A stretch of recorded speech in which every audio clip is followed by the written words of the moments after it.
اعوذ باللہ من الشیطان الرجیم، بسم اللہ الرحمن الرحیم۔ ایک بہت ہی اہم پیغام جو اس ویڈیو کے ذریعے ہم مومنین تک پہنچانا چاہتے ہیں وہ یہ ہے کہ قرآن مجید کے جو سجدے ہیں وہ کس طرح سے کیے جائیں۔ اس سے پہلے کہ میں اس کا طریقہ کار بیان کروں، کس طرح سے قرآن مجید کے سجدے کیے جاتے ہیں، میں یہ بتاتا چلوں کہ قرآن مجید میں کل 14 سجدے ہیں، جن میں سے 4 سجدے واجب ہیں جن کے اوپر زیادہ توجہ کی ضرورت ہے، اور باقی جو سجدے ہیں وہ مستحب ہیں۔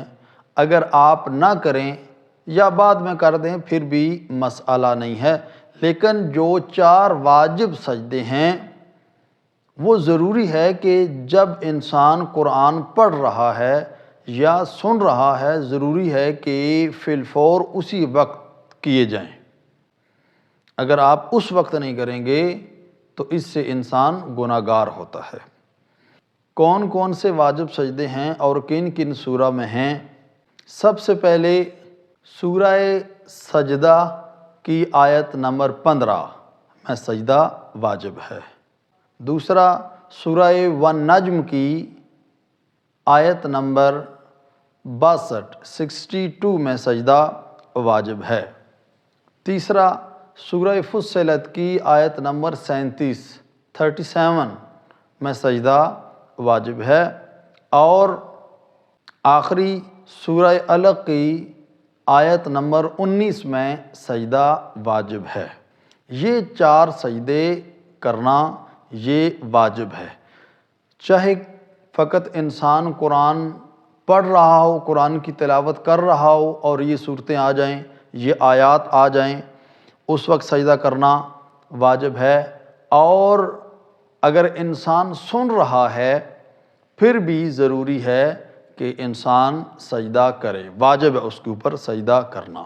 یہاں پر یہ بھی بتانا ضروری ہے کہ اگر آپ لائیو سن رہے ہیں قرآن مجید کو، لائیو آ رہا ہے تو اس وقت سجدہ کرنا واجب ہے، لیکن اگر آپ ریکارڈنگ سنتے ہیں تو اس صورت میں سجدہ کرنا واجب نہیں ہے۔ اور اس کے ساتھ ساتھ جتنی دفعہ بھی آپ ان آیتوں کو سنیں گے اتنی دفعہ سجدہ کرنا واجب ہے۔ مثلا اگر ایک بندہ اسی آیت کو جو واجب سجدے والی ہے اگر 4 دفعہ سنے گا تو ضروری ہے کہ 4 سجدے کرے۔ اور اس کے ساتھ ساتھ کہ ضروری نہیں ہے دوسری جو نماز کی شرائط ہیں وہ اس سجدے کے لیے موجود ہوں۔ مثلا قبلہ رخ ہونا ضروری نہیں ہے اس سجدے میں، آپ کا باوضو ہونا اس سجدے کے لیے ضروری نہیں ہے، 7 اعضاء کا زمین پر لگنا یہ ضروری ہے، اور یہ بھی ضروری ہے کہ پیشانی کسی ایسی جگہ پر ہو کہ جس کے اوپر سجدہ کرنا درست ہے۔ اور اس سجدے کے اندر آپ کوئی بھی ذکر پڑھ سکتے ہیں، یعنی اگر سبحان ربی الاعلیٰ و بحمدہ پڑھ دیں، سبحان اللہ ہی پڑھ دیں، اللہ اکبر پڑھ دیں، کوئی بھی ذکر آپ اس میں پڑھ دیں تو آپ کا سجدہ یہ درست ہوگا۔ آئیے مل کر دیکھتے ہیں کہ قرآنی سجدہ جو تلاوت کے دوران آتا ہے اس کو کرنے کا پریکٹیکل طریقہ کیا ہے۔ اعوذ باللہ من الشیطان الرجیم، بسم اللہ الرحمن الرحیم۔ پریکٹیکل طریقہ قرآنی سجدہ کرنے کا، آپ قرآن مجید کی تلاوت کر رہے تھے اور وہ آیا آ گئی کہ جس کی تلاوت کرنے سے سجدہ واجب ہو جاتا ہے۔ میں پہلے بیان کر چکا ہوں کہ وہ کون کون سی 4 آیات ہیں کہ جن کے پڑھنے یا سننے سے سجدہ واجب ہو جاتا ہے۔ آپ پڑھ رہے تھے، مثلا وہی آیت آئی، جو ہی آپ نے وہ آیت پڑھی آپ قرآن مجید کو ایک سائڈ پہ رکھیں گے اور نیت کریں گے، اور نیت میں بھی ضروری نہیں ہے کہ آپ زبان سے ادا کریں بلکہ دل میں نیت ہونا کافی ہے۔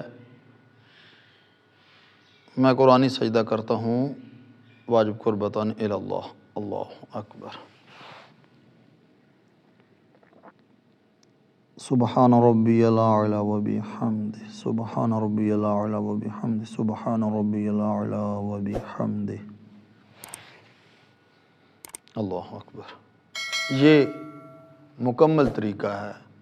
اچھا، اس میں تھوڑی سی وضاحت کی ضرورت ہے۔ ضروری نہیں آپ سبحان ربی الاعلیٰ و بحمدہ کہیں، آپ فقط جو ہے وہ سبحان اللہ کہہ دیتے ہیں پھر بھی کافی ہے، ضروری نہیں ہے کہ آپ کو خاص ذکر اس میں پڑھیں، آپ کا سجدہ اس طرح درست ہوگا۔ والسلام علیکم ورحمۃ اللہ وبرکاتہ۔